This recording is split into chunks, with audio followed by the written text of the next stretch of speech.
Well, hello, Star Trek fans. Welcome to ReBinge It. This is the ReBinge Star Trek Voyager podcast. My name is Kim. And my name is James. And we are rebinging Star Trek Voyager from the beginning, one episode at a time.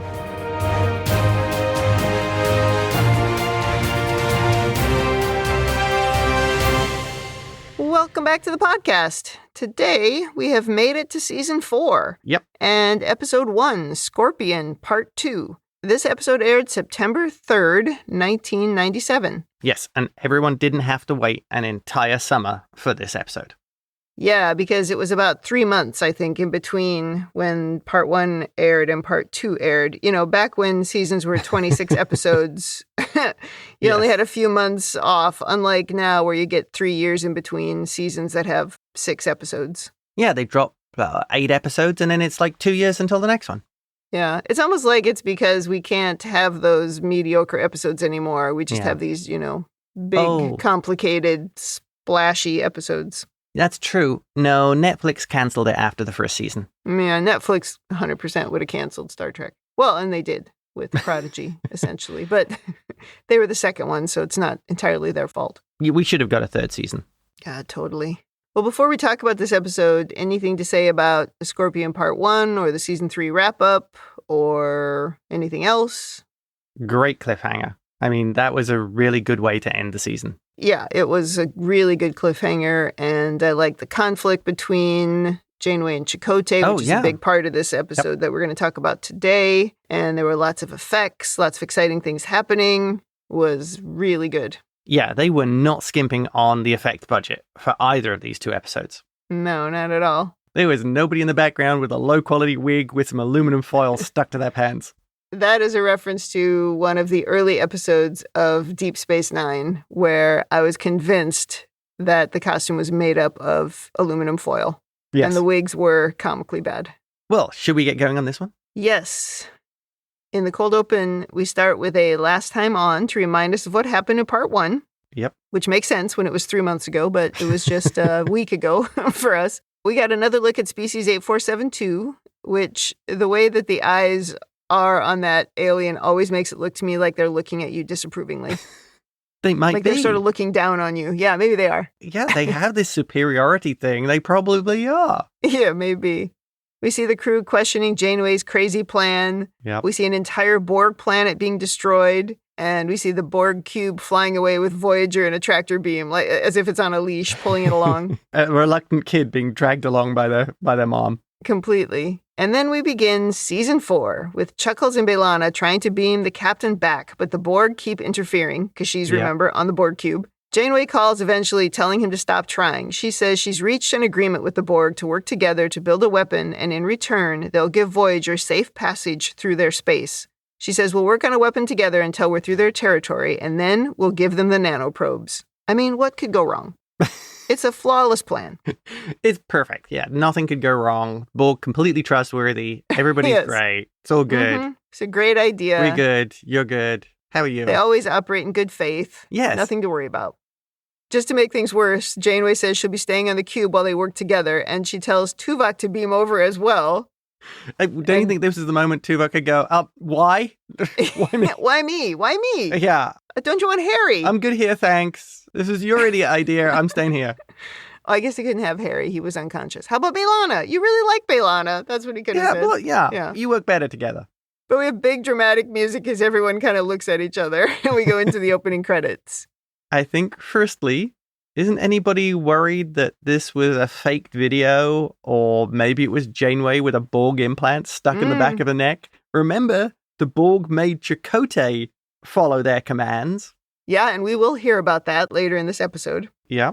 I mean, I'd be worried Janeway was being held as a hostage at the end of the day. Oh, definitely. Yeah, the whole thing could be a scam. And I do think that's on Chakotay's mind. Yes. Because he is just like, then tell them to release the tractor beam. I mean, if we're all friends. Plus, from a Borg perspective, you've now got the captain and the tactical officer.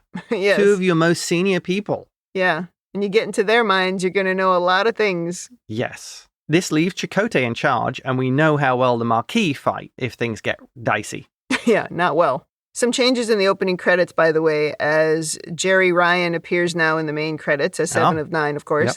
And Jennifer Lean does not, so she comes up as also starring once the show begins. Yeah. In sickbay, the doctor has replicated 10 million nanoprobes, which can target the alien tissue and momentarily assimilate it. The Borg tissue then denatures, taking the alien tissue with it. He actually says the word denaturates, but I don't think that's a word, because I Googled it, and so I switched it to denatures. But what do I know? Maybe it's really a word. It's a Star Trek word. It is. Well, anyway, they tested on Harry. Remember, Harry's being slowly eaten alive by whatever species 8472 infected him with. Yeah. And this really quickly starts to remove the alien infection. This is both great and gross makeup for Harry. Oh, yeah. It looks terrible. Also, I watched it a couple of times because the digital effects are really surprisingly good for the time as you see it fade off Harry's head. Yeah. The doctor quietly expresses his concerns about the Borg Alliance. Yeah, get in line. He expresses this to Chakotay, saying a medical treatment is a long ways from a weapon of mass destruction. Yeah. But Chakotay says, we're just going to leave that to the captain. He's not going to debate it. And then Chuckles reminds him that all data on the nanoprobes must stay in his holomatrix. That was a big thing about this whole deal. Yep. And the doc says, don't worry, I'll delete myself at the first sign of trouble. And then he says, well, maybe not the first sign. And he kind of laughs, but Chuckles does not laugh, and he leaves. Wildly inappropriate moment for humor. Yeah. And perfect for Jadzia Dax. Yeah, we would laugh about how frequently Jadzia would say things that were just inappropriate for the situation. Yeah. That's true.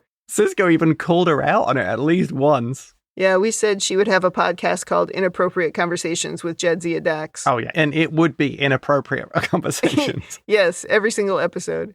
Well, now Chakotay tells B'Elanna to keep a lock on the captain and Tuvok, and when she says she can't, he snaps at her to try harder. He's a bit testy about this crazy plan because things are already seeming out of control, at least out of his control. I feel he was being a little bit of one of those managers.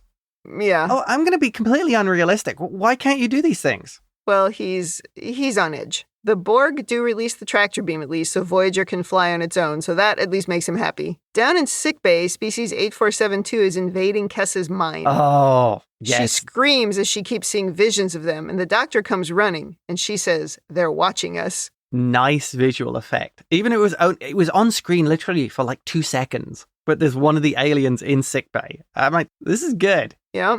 On the Borg cube now, Tuvok has brought tricorder readings of the bioship that they ran into in the last episode. Yeah. And we've determined that the aliens and their ships are made up of the same material, which is interesting and helpful for this thing we're trying to do. Right. When Janeway starts talking about developing a large-scale delivery system of the modified nanoprobes, she and Tuvok are grabbed and forced to the floor. It seems the Borg don't believe in the inefficient communication method of talking, and they intend to install a neurotransceiver in each of them to maximize communications. The Borg are just awful hosts.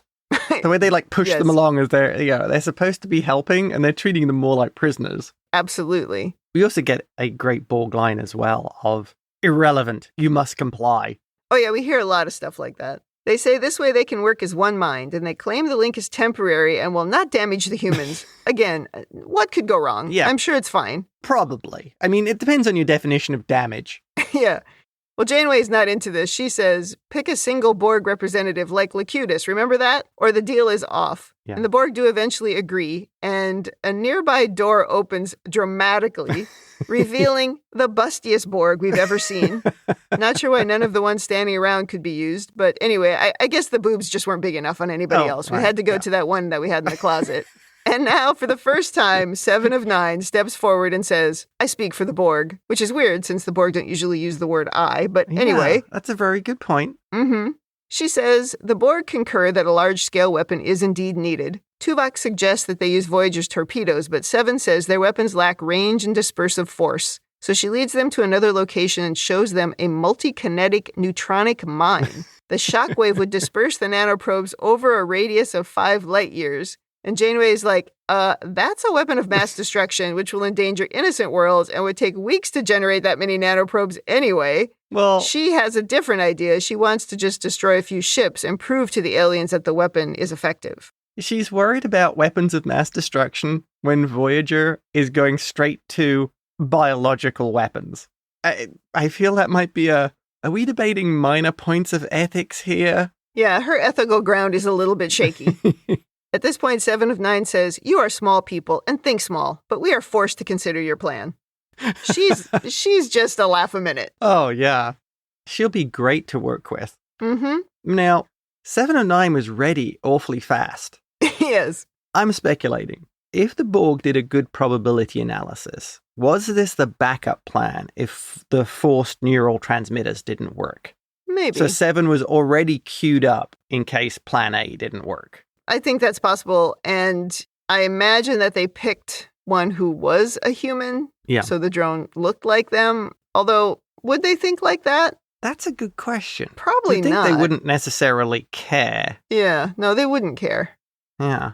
Do we learn her Borg name here yet? Yeah, she comes out and says she's 7 of 9 of Unimatrix something or other. Why would they have names? Why wouldn't they just have like a 16-digit barcode? Inefficient. It's too many numbers, even if you're just thinking it. I mean, it's a good question.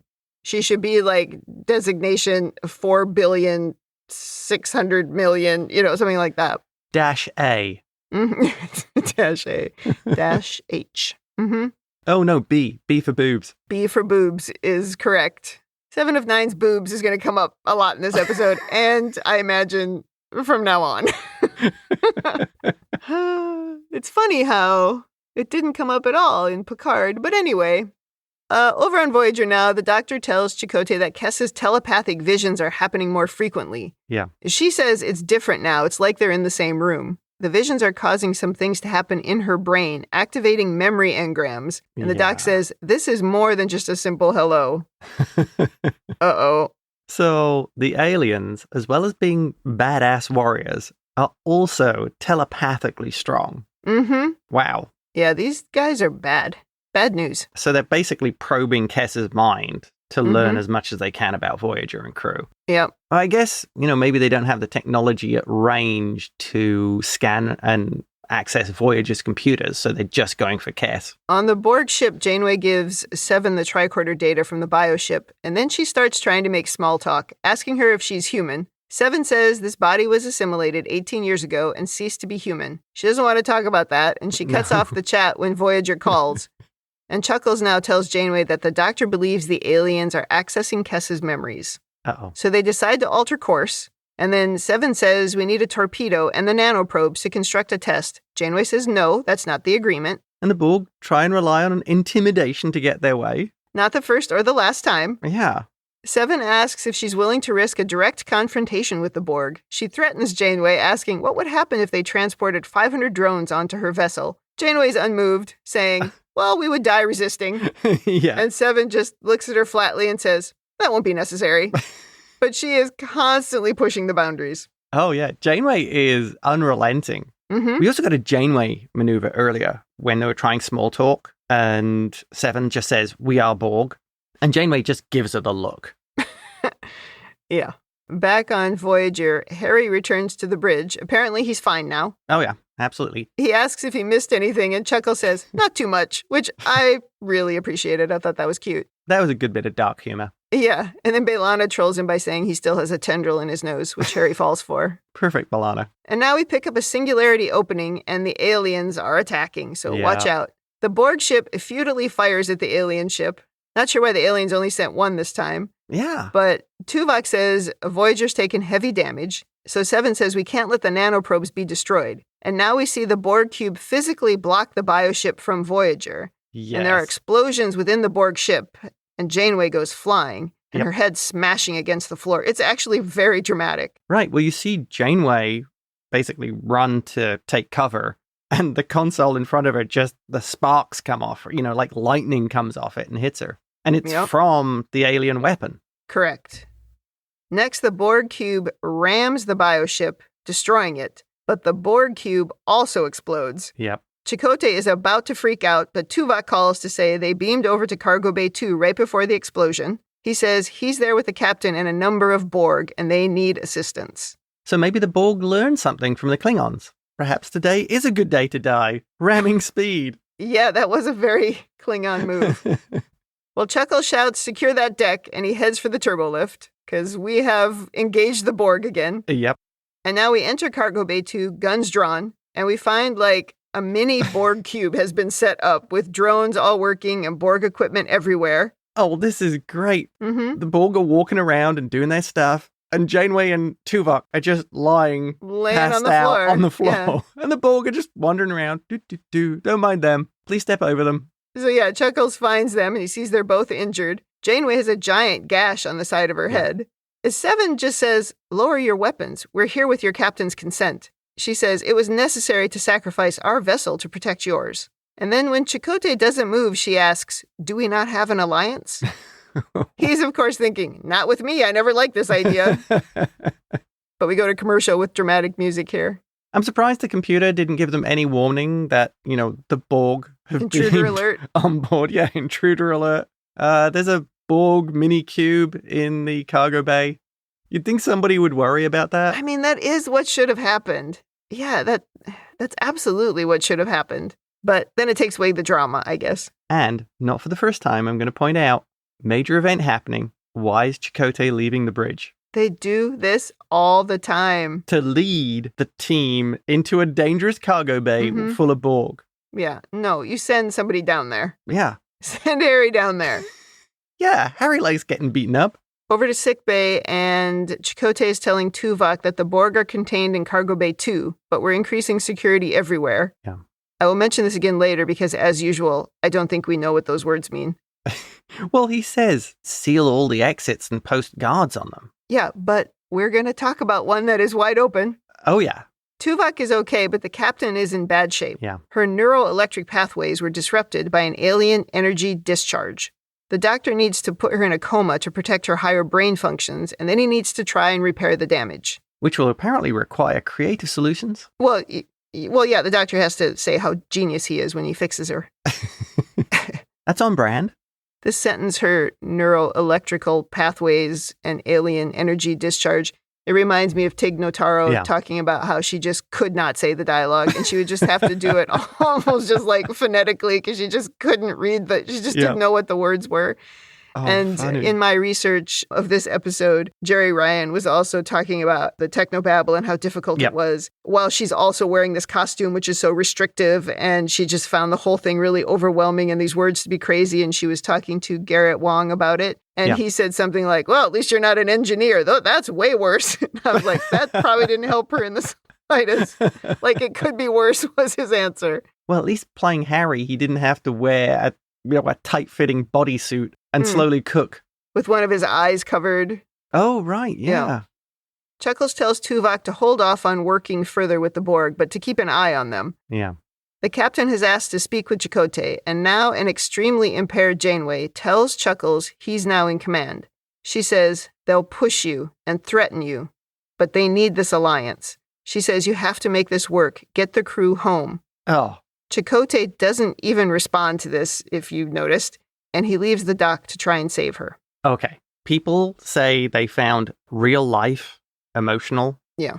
This is fantastic. The seriously injured, impaired Janeway grabbing Chakotay's shoulder and telling him, get this crew home. Yeah. That's a solid emotional scene. That is like, she could die, and her dying words are, get this crew home. Yeah, it reminded me of the two scenes in Wrath of Khan, one where Spock asks if the ship is out of danger, and one also where that kid dies, the one that... the young engineer. Yeah, that Scotty really liked. In Cargo Bay 2 now, the Starfleet crew are walking around with phaser rifles. Chuckles tells Seven that he's now in charge. That was kind of an odd cut there, as Chakotay is back in the Borg section with the phaser rifle and the same two security officers. Was this all one scene originally? Oh, well, maybe. Yeah. It was maybe filmed together, but meant to be two separate scenes. Or is this just the way he goes to see the Borg? Well, I would. Tool up, go and talk to the Borg. That's how I would see them, although their weapons don't really work against them. That's a good point. Seven, of course, says, circumstances have changed, and we must modify our agreement. Chuckles repeats the original agreement of moving out of Borg space, but Seven says they'll lose the war if they continue on this path. So instead, they must rendezvous with the nearest Borg vessel. Bad news, that's 5 days in the wrong direction. So Chakotay declines, but when threatened, he says he'll think about it. He doesn't he doesn't hold his nerve like Janeway does. Well, I guess he's playing for time here. Yeah, but he also doesn't do just what she said, right? Janeway just said they're going to push you. Yeah. And he just went, okay, I'll think about it. Yeah, good point. But I think he has, in his defense, I think he has a different agenda. Oh, totally. He has a completely different agenda. That's why I thought it was significant that when Janeway said to him, get this crew home and this alliance is important, he didn't say a word. Because he's thinking, this is my chance to screw this up. We got to get out of this mess. Okay, we are going to have differences of opinions there. Uh-huh. Now in a meeting with the senior staff, Chuckles tells everyone he's not willing to go backwards. It's too risky. Yeah. His plan is to drop the Borg off on the nearest uninhabited planet, give them the nanoprobes, and get the hell out of there. That was nice. I would have just vented them. Well, you're going to get your wish. Tuvok warns him the Borg will not go quietly, and he dismisses everyone without discussion. I don't know, this plan to me is as bad or worse than the original plan. Because now you're going to give them the nanoprobes, which is the only thing keeping you alive. Right. It's hard to see how, if you give up the one piece of leverage you have, they won't immediately just assimilate you. Yeah, because the very next cube you run into, you're done. Yeah. Oh, yeah, right. And that's the reason that Janeway formed this crazy alliance. As crazy as her plan was, that's the only thing that she has that was keeping them alive. Yeah. Well, Seven, of course, does not agree to this plan and threatens again to assimilate Voyager. I love it when she says, unacceptable. She says that several times, doesn't she? Mm-hmm. Yeah, she's got like a few words that she likes to say, and that's one of them.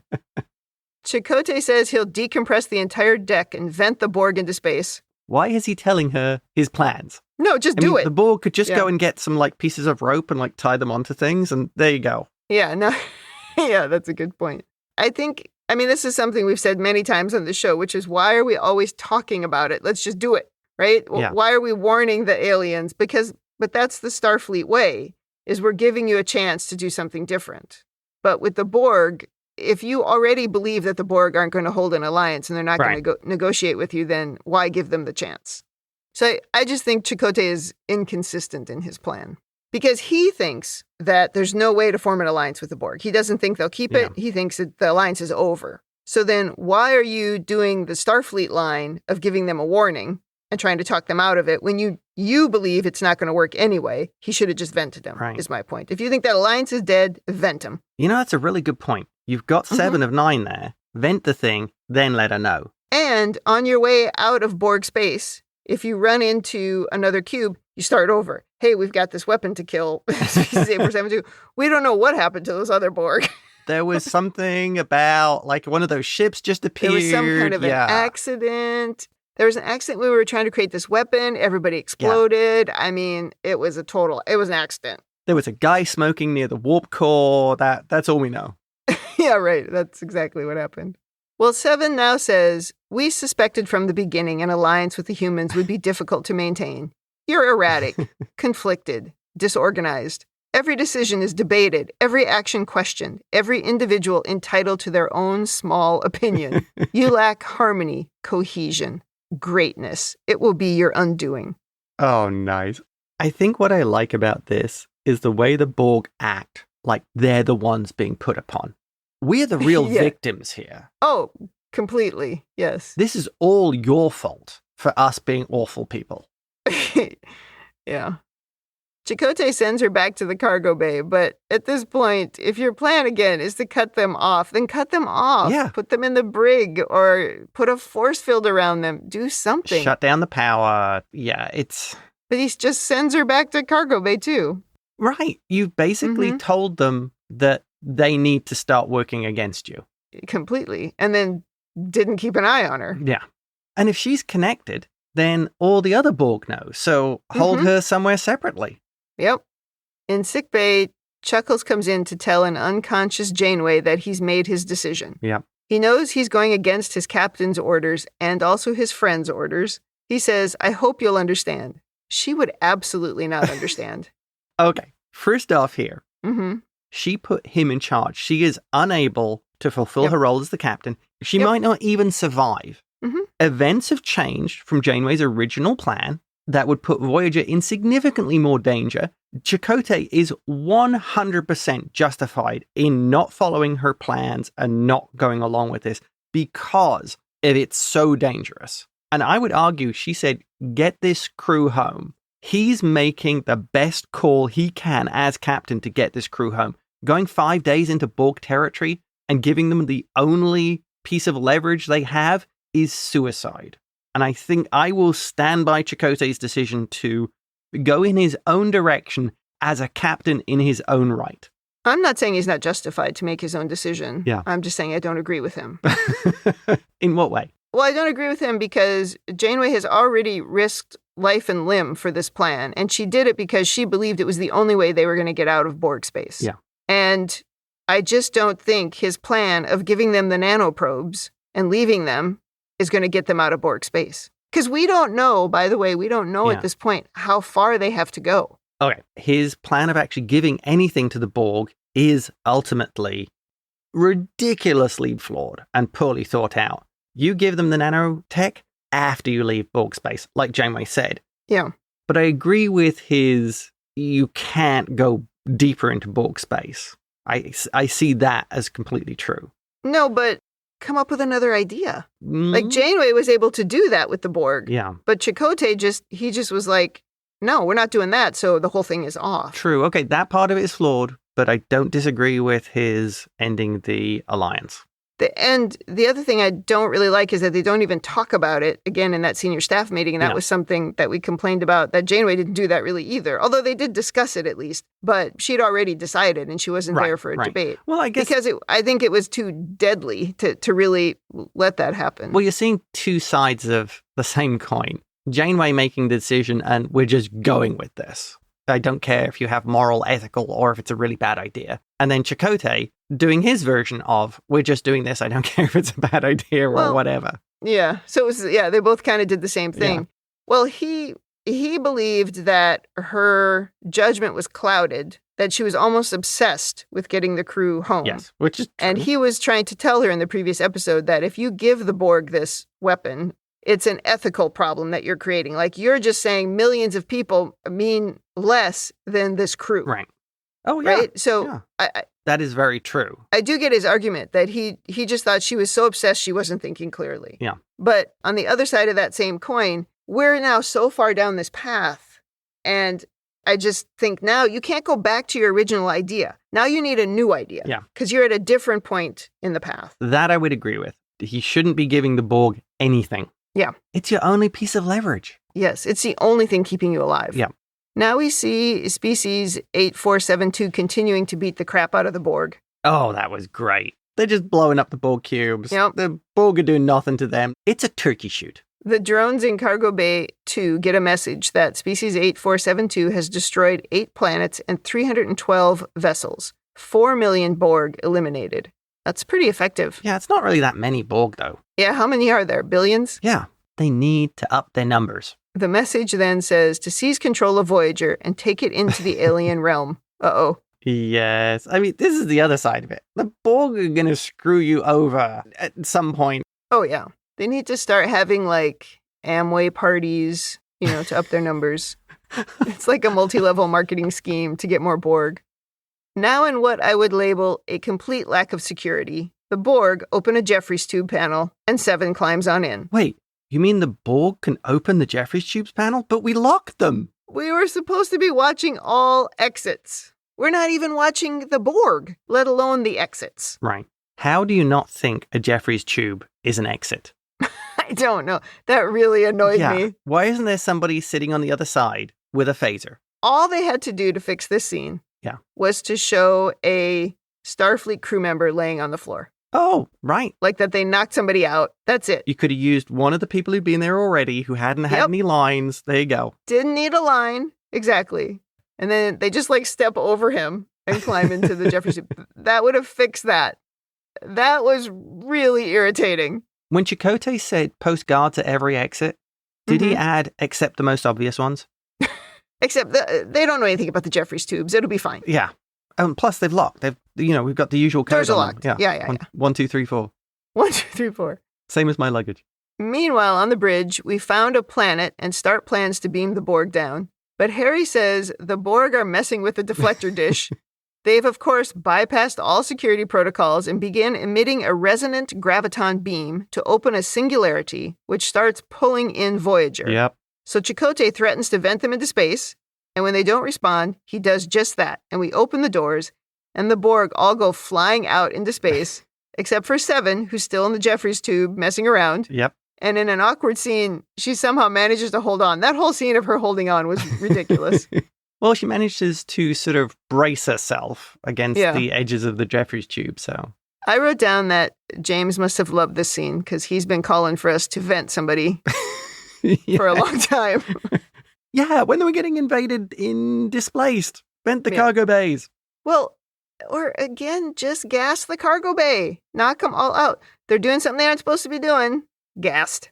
Yes, this did feel very satisfying. Well, regardless of getting rid of most of the Borg, the Singularity pulls Voyager in. And now we have crossed an interdimensional rift into a place we do not recognize. B'Elanna says the region is filled with an organic fluid, alien goo. Seven calls to say they're in the domain of species 8472. Great job, Chuckles. And how did she speak when there was no oxygen? And how is she surviving in vacuum? The tube has its own oxygen. Oh. It was leaking in from some other area. Maybe the Jeffries tube actually closed automatically. That would have made more sense. Yeah. Or she got the door closed. Yeah, all she had to do was hold on until the door automatically closed. Sure. So back to Cargo Bay 2 we go. Seven says their entry into fluidic space has created a compression wave notifying the aliens of their presence. A fleet of bioships will intercept them in 3 hours and 17 minutes. Chuckles is like, that is awfully specific. You've obviously been here before. He very quickly figures out that the Borg actually instigated this war. They aren't the victims. She tries to ignore the question, but eventually relents, saying species 8472 was more resistant than anticipated. Right. So resistance wasn't futile. Yeah. I like the way she describes them as the apex of biological evolution. Yeah, she says their technology is biogenically engineered and is superior to that of all other species. Yeah. So Tuvok says, you failed to assimilate them, and instead you opened a door into our galaxy.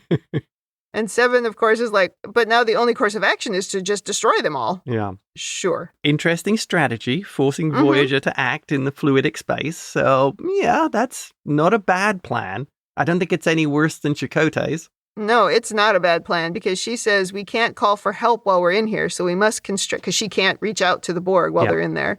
She says we must construct a complement of biomolecular warheads. Chakotay says, open that rift again and take us back, but Seven knows they would stop cooperating. And then the doctor calls Chakotay to come to sickbay immediately. Good news and bad news in sickbay. Yes. Good news, Captain survived and is recovered already. She's on her feet. Bad news is Chakotay isn't captain anymore. But bad news, she is pissed. Yes. And Chakotay is no longer the captain. Yes. She tells him she would have reversed course and maintained the alliance, but he says the alliance was already over. Yeah. She's upset because he never believed in her plan and he was just waiting for the chance to circumvent her orders. They bicker, and eventually Chuckles tells her that the Borg lied about starting the war with species 8472. She did seem a little surprised when she learned that. She was. He wants to duplicate what Seven did with the deflector to try to open up a singularity again and escape, but Janeway says no. She wants to continue the alliance with the Borg and get the weapon built. She's like, it's too late to do anything else at this point. I do think Chakotay could have responded with, because I was the captain and I made that call at the time. Yes, it wasn't your wishes, but I was the captain. I don't think she's disputing his right to do it. Yeah. She's just mad that he didn't do what she said. Yeah, because I don't think she has any real grounds to question Chakotay's decision or motivation when she gave him that position. If she didn't trust him, she should have said, okay, Tuvok's in charge. Yeah, you and I do not see this the same. Yeah, I will agree he made a terrible decision, but he was the captain. Well, she's not calling it mutiny. Yeah. She just didn't like what he did. And she's just like, you were just waiting to do your plan and ignore my plan. Yeah. And I think she's right. I think he was waiting for the opportunity to do that. Or at least he took advantage of the opportunity when he had it. Yeah, I will accept that he took advantage of the Borg wanting to change things and fly into Borg space to derail the plan. But we can't say, would he have kept to the plan if that hadn't happened? Yeah. I don't always agree with her crazy, reckless plans. Yeah. I mean, we talk about that in almost every episode. I don't think we're careful enough. And I thought this plan was absolutely ridiculous. But at this point that we're at now, you can't run away. Yeah, well... Running away is just going to get you killed. You're really stuck now. Well, he reminds her he was linked with a collective once. And I was like, oh, here we go. I know all about this argument because one time something peripherally similar happened to me. I know all about the Borg. I was part of the Borg. Who are you, Locutus? He was practically Locutus, Kim. Oh my gosh. That really made me laugh. They vehemently disagree with each other, kind of similarly to how we're disagreeing about what happens here. But, us disagreeing won't get 146 people killed. No. Or assimilated. And we'll just laugh about it later. Janeway says there are 2 wars going on, the one out there and the one in here, and we're losing both of them. Chuckles then remembers what Seven said earlier about their conflicted nature and individuality, and how it will be their undoing. He quotes her saying, "Because we lack the cohesion of a collective mind, it will one day divide us and destroy us." And here we are, proving her point. Janeway says we lost control of the situation when we turned away from each other. She says we don't have to stop being individuals to get through this. We just have to stop fighting each other. And then we jump to the bridge where Tuvok escorts Seven in to see Captain Janeway. Janeway says she's relieved Chuckles of his duties and he's in the brig. It is funny because you think, oh, that's how we're going to stop fighting each other. I'm going to throw you in the brig. It would be a very Borg way. Yeah. I think this is Janeway playing it really kind of smartly. Because would be the way, if you're like, the Borg would want Janeway to solve the problem. Yeah, it's the absolute right thing to do. She tells Tuvok to give Seven the nanoprobes and start building warheads. She also says we need to enhance our defenses, and so the plan is to engage the enemy in their space to show them what we're capable of. But she says we have 2 hours to be ready for war. So she also wants to get Seven on her side with this. Yep. Letting Seven upgrade the ship to help. Yeah. There's this really dramatic music playing at this point. Oh, yeah. And Seven is walking just behind Janeway, kind of from left to right on the screen. And you see Captain Janeway's eyes go with her as she's crossing behind her. And I actually thought that was really cool. Well, now we've made some modifications to Voyager, and we see on the outside Borg-like sections of the ship lighting up in the familiar green color. Yep. Our new defenses and weapons are ready. We've got 13 torpedoes and 1 armed with a high-yield warhead. But how could the Borg defenses be any good? I mean, it hasn't helped them so far, so... I think this might be that kind of armor that you apply to things that make you feel better about the armor. Oh, sure. Mm-hmm. Does it work? No, but it makes me feel more secure. I feel like I did something. I think a former tanker described it as emotional support armor. Well, that's a good description. Well, here come the bioships, and Kes can hear the aliens. They say we're contaminating their realm. Our galaxy is impure and a threat to their genetic integrity. Janeway tries to talk them out of war, but that doesn't work and the aliens start firing. So we fire 4 torpedoes and hit each attacking ship. Tuvok says, no effect. And Janeway looks at him like, what? Things aren't so good there. I was thinking about this. They got direct hits on all 4 vessels, immediately. And I was thinking, if you're used to being near invincible, you probably will become really sloppy. We don't need to make evasive maneuvers or to dogfight. If you haven't experienced weapons that can hurt you, why would they avoid them? They're probably thinking, oh yeah, the shields will take care of that. Yeah, I'm sure that is what they're thinking. Yeah. Well, after a beat, the ships each glow green and then explode. Yes. Tuvok says the nanoprobes were successful, if not prompt.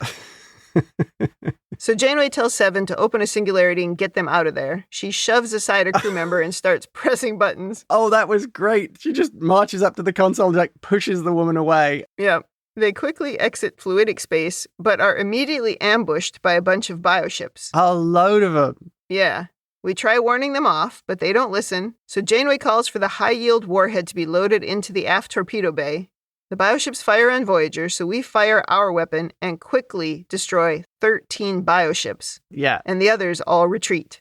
So that seemed to work a little bit faster. So does it work better in non-fluidic space? Or did somebody just do some more tweaks to the design? Because it would have been funny if they had used that same pause again, right? If it had hit them all and then you just went pause. Bang. And then boom. Right. Yep. Well, Seven regains contact with the collective, who inform her that all remaining bioships are returning to their realm. She says, the Borg have prevailed. That's another Janeway look. Totally no help from anyone else. This is all us. We've managed to win. We are the Borg. Typical. Yeah. Typical boss behavior, taking credit for somebody else's work. I did this. Well, Janeway says, now live up to your end of the agreement. Let us out of your territory and we'll give you a shuttle to return to the collective. As expected, Seven says one of her very few words, unacceptable. This alliance is terminated. She approaches the front console, and when Tom tries to shoot her, she says, resistance is futile. Not quite right. She didn't get the futile right. Oh, yeah, close enough. But she shoots her tubular hand thingies into the console and starts taking over the ship. Yep. Janeway calls Chakotay and says, Scorpion. See, that's a code word. That's how you do a code word, not, let's do this. Yeah. That gave me goosebumps. Because I love it when we have a secret plan. I mean, we all knew there was a secret plan. There was something else going on. But I love it when we have a secret plan. We jump to Cargo Bay 2, where the doctor places an implant on Chakotay's neck, and he starts talking telepathically to Seven, saying, we are linked. I can hear your thoughts. You are human. He keeps talking while B'Elanna is doing something quickly in the background. Seven is resistant, saying, she's Borg. Your appeal to my humanity is pointless. B'Elanna says, keep her distracted. We're almost there. He says, Annika. Oh, and then he finds her name. And the doc says, we're losing the link. But B'Elanna says, initiating power surge now.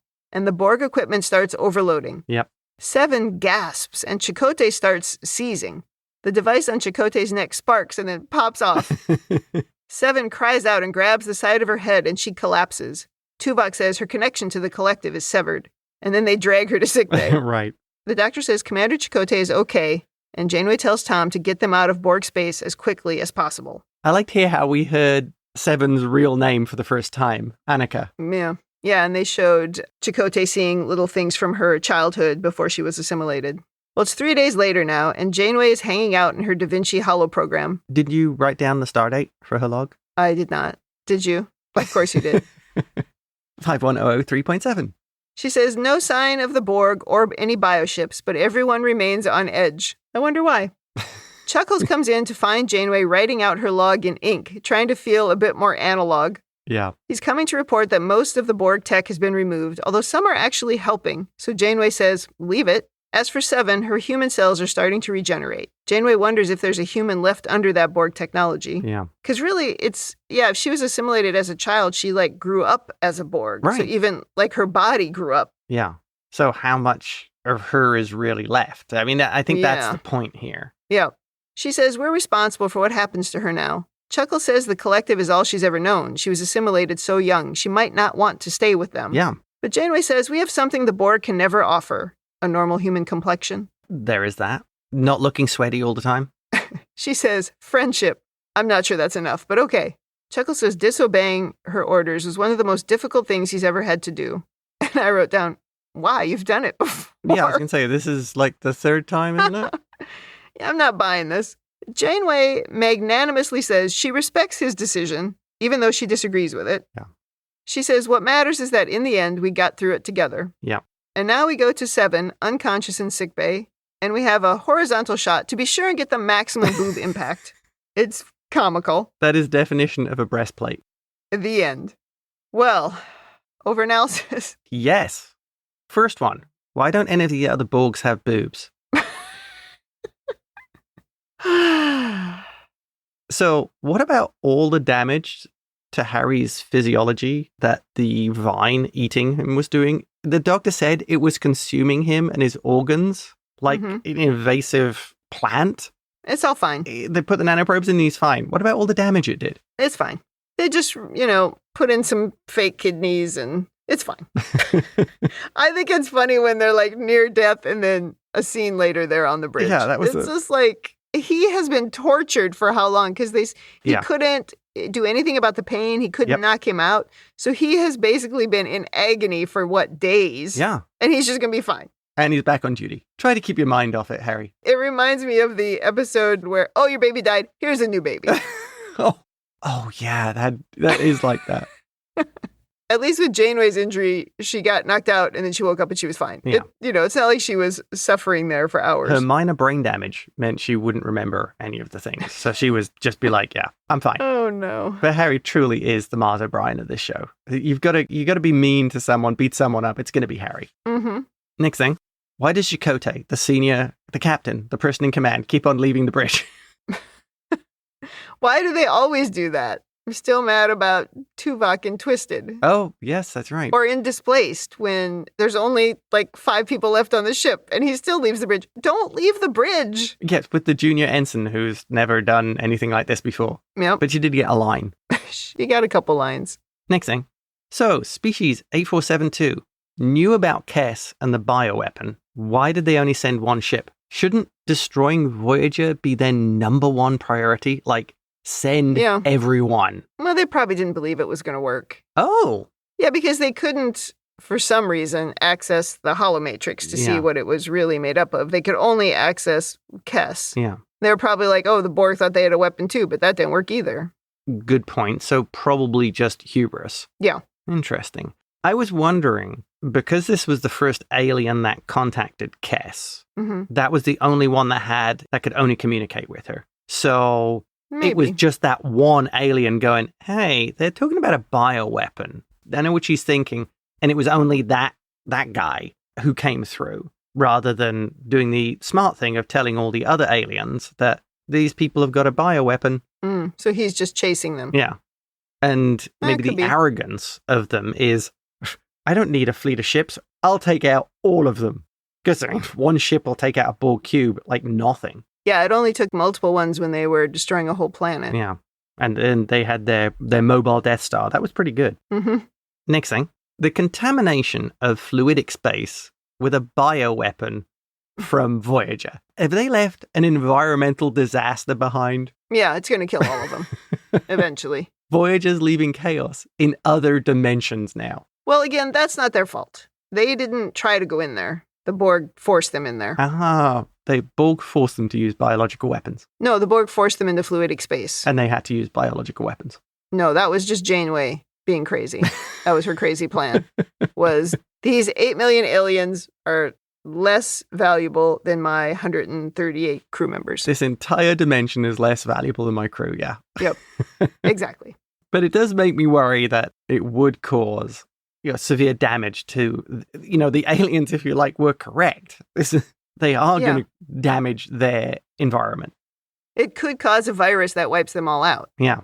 Because it's just floating around in the water. The alien goo. Floating around in the goo. Yeah, they'll have to seal off that area. Those little nanoprobes, those 10 million nanoprobes. It was 10 million at the beginning. Who knows how many it was by the time they actually shot them off. Yeah. Well, the big weapon was in regular space. Yes. But the little ones were in fluidic space. Next thing. Do you think the Borg got access to any of this technology when Annika was reconnected? Yeah, I wondered that because she does reconnect. So she could have uploaded the nanoprobe tech. Yeah. I suppose it would depend on how much detail she actually had. I mean, if the Doctor was still keeping how it worked to himself, she would know and understand the delivery system and how you load it and arm it, but she wouldn't necessarily have the understanding or the background on how the nanoprobes were reprogrammed. That was still with the Doctor. Yeah. Well, if this never comes up again, then that's what happened. I made the assumption that the Borg didn't get it, and they did knock her out pretty quickly. Yeah. And at that point, she just assumed she was taken over, so... Oh, that's true, she didn't have to upload anything. Yeah, we'll have everything anyway. Yeah. So, yeah, I don't need to tell them. Yep. Huh. And I think that's all the overanalysis I have for this episode. Over to you. Well, at the end, Janeway says, all that matters is that we got through it together. Yeah. And is that all that matters? I think compromising your ethics and working on biological weapons, might be something as well, but, Ultimately, this should really shake their relationship. Yeah.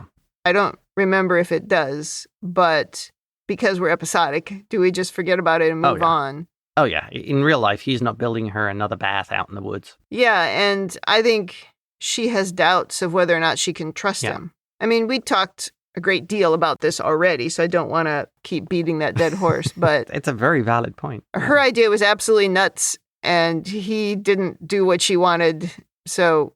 I don't know. I will reiterate my point of he made a decision as the captain. It didn't agree with what she wanted, but she was not the captain at the time. No, he had the right to make the decision. I don't dispute that. I don't think she disputed that. She was just didn't like his decision. It was just more annoyance that you didn't follow through with my plan, even though you had the right to set your own plan. Because I think she was looking at a bigger picture of there being absolutely no other way out. Yeah. But yeah, I think she thought if they didn't do this, the 8472 was going to kill everybody. Yeah. So, this leads me on to something else. Was Janeway at the end of the day, to defeat this race, prepared to basically get Voyager destroyed, to lose the ship and the crew? Because it was a bigger picture here, which was the strategic picture of you can't let this race destroy the Borg and then move on to everyone else. Yeah. I don't know. I mean, she was certainly prepared to sacrifice herself, but it seemed like she wanted to sacrifice herself and everybody else so the ship could survive. not sacrifice her ship so that others could survive. That's kind of the way that I think she was behaving. Yeah. And also, I think that's why Chakotay didn't like the plan. Yeah. I think, by the way, she would have gone with the Borg's request to fly 5 days into Borg territory. Yeah, she said she would have. She was prepared to sacrifice everyone to stop this race. The classic Starfleet for the greater good. Except she didn't come out and say that. Yeah, maybe. Because it would have maybe been harder to convince everyone to go with their plan. Yeah, we may all die from this, but we'd save the universe for what it's worth. Okay.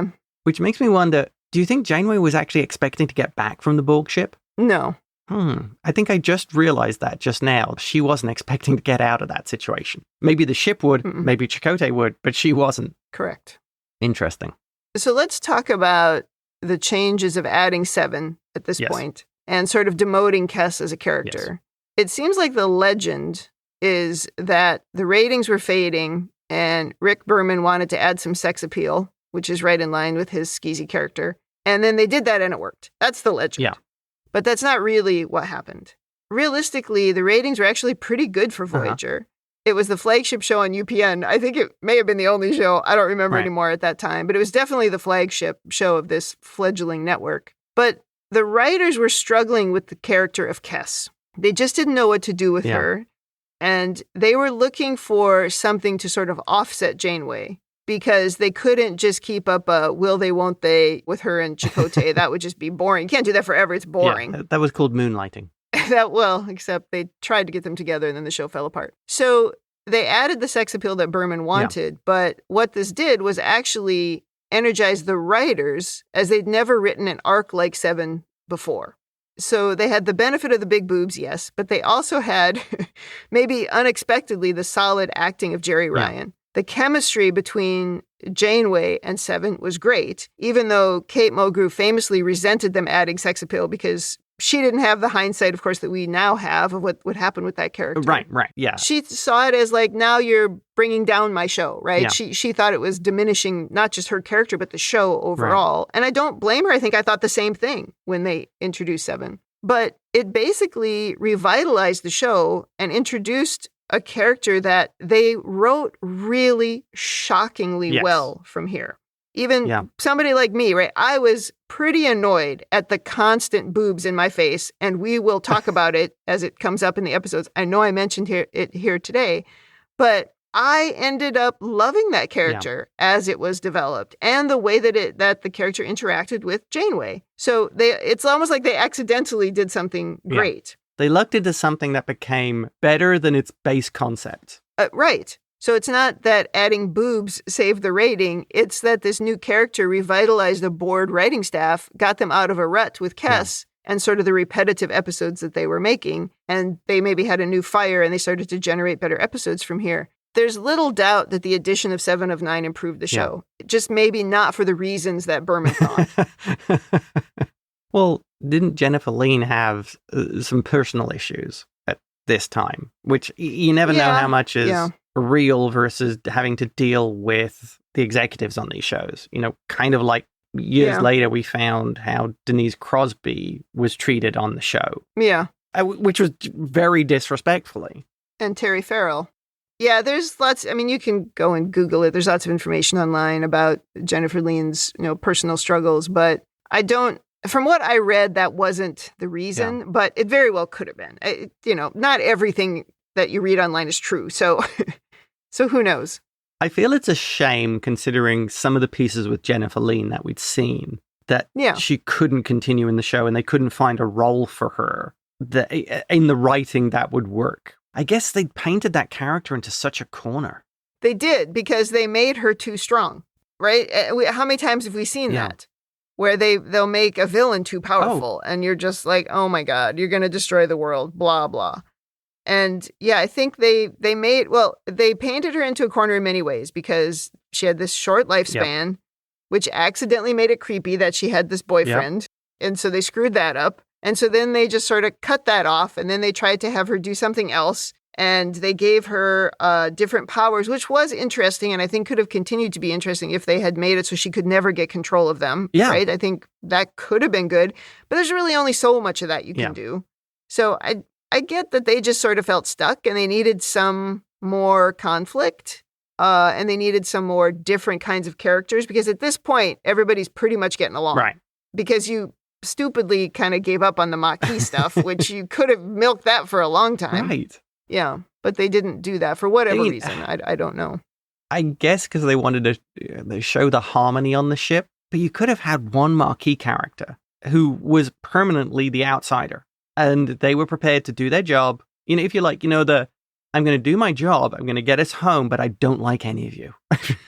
Yeah, and it constantly sort of causes ripples within the crew. Yeah, they could have done that. But even that, it would, again, how much could you get from that? Right, you could probably get a season's worth, and then it would just be like, oh, roll your eyes. Like you're just sick of that guy. Yeah. It's that guy again. Yeah. I mean, I'm glad they ended the stuff with Seska because it was also getting old. It was really good. But it was also just like, oh my God, Seska. Again. And of course, the biggest problem with that was the Kazon. They just sucked. And they kept on falling for Seska every time. Every time. Every time. So I just thought that information was pretty interesting. Yeah, that was interesting. Now, I didn't find all this information on Memory Alpha. This comes from several different sources that I read. But there is some really interesting stuff with Jeri Ryan on Memory Alpha, sort of talking about how they hired her and how in her first days she didn't know she was going to have to wear this constricting costume for so much of the first couple of episodes. And she found it really difficult. Yeah. But she did say that it did help her to just sort of stay focused because she couldn't really move normally. And as it turned out, she couldn't even really breathe properly. And she blacked out at one point because whatever was around her neck was so constricting, it was pressing on the carotid artery. That's crazy. And then she also said that she really enjoyed filming it. And, she had a good time with the other members of the crew. But every time she would laugh, the eye laser thing would pop off of her costume. Oh, man. So I'm sure she was happy to put that behind her and then get into the other outfit, which, we're going to talk about that too as that outfit comes up. I have no idea how you could wear like those Borg suits for any period of time without dying of heat stroke and just it becoming a soupy mess that is gross to be in. She said that they had her watch First Contact because she didn't really know Star Trek so that she could see what the Borg were like. But they didn't want her to act like the Queen because that wouldn't have made sense because she was, actually a drone. Yeah. But at the same time, they didn't want her to speak with the drone voice because they felt like that would get annoying after a while, which it probably would have. There were elements of the Queen when she gives the little speech about them being weak and how the Borg are great. A little bit, There was that sort of arrogance. But she's not as animated. Personally, I would see every Borg as basically the Queen speaking through them. So if they did kind of act a little like the Queen, it's because she's running the show. Yeah, I mean, I can see elements of it because she is having sort of a conversation with the others, which the Queen would do. Right. But she wasn't quite as fluid and comfortable in herself. Yeah. Oh. She was still a drone. Yeah, I get what you mean. Yeah. That's one of the things. I mean, I think Alice Krieg brought to the Borg Queen that I don't think anybody else has really ever captured. No. Of just that sort of fluid motion and the way she would speak. You really got the sense of what the Borg Queen was. So if I go to women in the future, the boobs in that Borg outfit are ridiculous because it's so stupidly obvious what they were doing. However, it's a solid intro of 7 of 9. Yeah. I did read that Star Trek fandom was up in arms about Seven of Nine's appearance because they saw the cat suit that she hasn't worn yet. And people were upset. And Jeri Ryan said she was getting hate mail before the episode even aired. Any of the episodes aired. So fandoms haven't really changed much in 30 years. Yeah. Exactly. She says, people saw the early photos of my cat suit and thought I was dragging Star Trek into the gutter. I mean, I was mad about it too, like I said, but they turned it into a great character. And it probably created enough of a storm that it got people to watch. Yeah. So, congratulations. I, for one, was very interested to see it. Yeah. I just remember so many times we were watching the show, I'd be like, I'm looking at her boobs. I can't stop looking at her boobs. And I don't want to look at her boobs. I remember just about falling off the couch laughing when you just, you literally said just that. And I was like. They light it so that's like, it's, oh my God. Yeah, we will talk about it when it happens. Just briefly in Janeway's leadership corner, I do think Chuckles chickened out because he didn't stand up to them, just like Janeway said. Yeah. I know we've talked about it, but he did the same thing. What annoyed me was when he did the speech to the senior staff, he did the same thing Janeway did, and we didn't solicit opinions. This is my number one complaint about leadership on the shows. We don't talk about it enough, but I get it. They cut it frequently because we don't have time for those kind of conversations. But in reality, that's what you should do. So I pulled something off of Memory Alpha that said additional dialogue was included in the shooting script during that briefing room scene where Chakotay announces he plans to dissolve the alliance with the Borg. What they cut was Neelix, Kes, Paris, and Tuvok arguing that because the Borg sacrificed their own vessel to protect Voyager from the bioship, it proves that they were committed to the alliance. Now, that would have been interesting. Oh. And Torres and Kim argued that the Borg were merely protecting the nanoprobes from being destroyed. Yeah. That would have been a great scene and a great conversation, but I don't know what else you would have cut. Yeah. That, I think, would have added a lot to Chakotay's leadership style. Yeah. Also included in this extended scene was an estimate from Tom Paris that it would take Voyager 10 days to get out of Borg space. That, too, would have been useful information because what I was wondering was, if we go back 5 days, how long is this journey? Right? Because I'm like, is it 30 days? Is it 1 day? Because I would have had a different answer. So it's effectively, adding 50% more to your travel time. Yeah. So I think that it makes Chuckles look worse that we cut all that out. So that was really interesting. And look, I read most of the time, I read this kind of stuff on Memory Alpha, and I'm just like, yeah, but wasn't there, whatever. But I thought this was interesting. You're right. That would have added something. Okay. So let's go to rating. Thumbs up, thumbs down, or neutral. What is your rating? Absolute 2 thumbs up. What a great episode. Great introduction of 7 of 9. I mean, it's difficult to watch these stuff because you know what happens with 7 of 9 and some of the great episodes that she's involved with. So it's difficult evaluating a new character when you have the history. But in terms of bringing a new character on board, what an absolute solid way of doing it. This was very good. I think in terms of just looking at the episode as a Trek episode, absolute thumbs up. Great villain. 2 sets of villains, Voyager trapped in the middle. I like the thing with Janeway and Chakotay and the conflict there. The additional scenes probably would have added a lot to that. I think it worked as a good Star Trek adventure story, and I found the resolution satisfying. This is not the last time we see Species 8472. Right. So, thumbs up, greatly rewatchable, definitely one of the greats. And, most importantly, part 2 of a 2-parter that wasn't terrible. No, part 2 might have been better. I agree. Thumbs up. Great episode. Of course, we can pick on little things. That's what we do. But it's great. No doubt. And the intro of 7 is solid. And I really like the secret plan at the end. I always love it when they do that in Star Trek. Yep. We have a little secret side plan going. That was great. The code name was great. I think Janeway's ability to manipulate a situation to get what she wants is underrated. Sign of a good leader. That's what we do.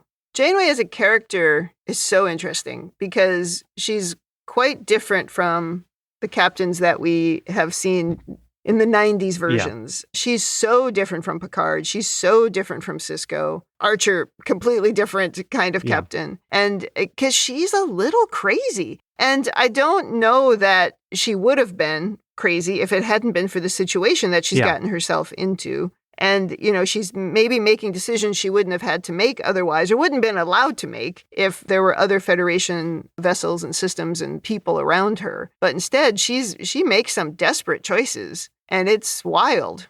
This is where I think she's the true spiritual successor to Kirk, because she is seat of the pants. She is grab the phaser, go for the shot. It's that Wild West approach to being the captain. And that's Janeway. I mean, she really is on the frontier. She's tougher than Kirk. She's also funnier than Kirk. She is the funniest captain we've ever had. Ever since How Much Brain Damage as the funniest person. Or in Distant Origin when she was like, when the guy says, "Where are you from?" And she says, "Oh, the same place as you," which was very funny. That was a great line. I think part of that, this is my headcanon. Some of this comes down to, by the time of Janeway, and Picard and the other captains who are her contemporaries, things have become a lot more stable. They have rules, they have procedures, you can call for help, there's more races in the Federation. It's much more of a stable organization, and Janeway and the other captains are people who work within that. And what's happened is you have thrown Janeway back into the true final frontier era, and she is behaving or learning to behave like the original captains. And that is the seat of the pants. You make the decisions. You're effectively a mini ruler on your ship. And those decisions all comes down to you. And that is, I think, one of the things I like about Voyager and the character of Janeway. Yeah, and you throw in there that she's now obsessed with protecting the crew. Yeah.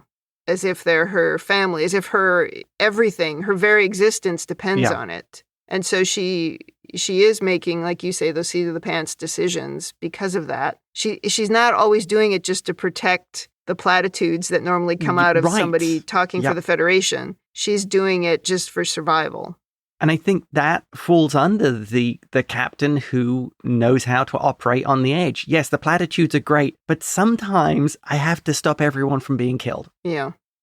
All right. Well, that wraps up Season 4, Episode 1. Come back next week for Episode 2. Welcome to Season 4, everyone. Yeah. If you'd like to send us your own overanalysis of this or any episode, or of 7 of 9's boobs, go right ahead. Or if you just want to say something nice, you can email us at ReBingeIT@gmail.com. You can also reach out to us on Threads, Instagram, YouTube, and Blue Sky at ReBingeIT, or join the Facebook group, facebook.com/groups/Star Trek TTM podcasts. Thanks for joining us on the ReBinge Star Trek Voyager podcast. That's it for me. And that's it from me.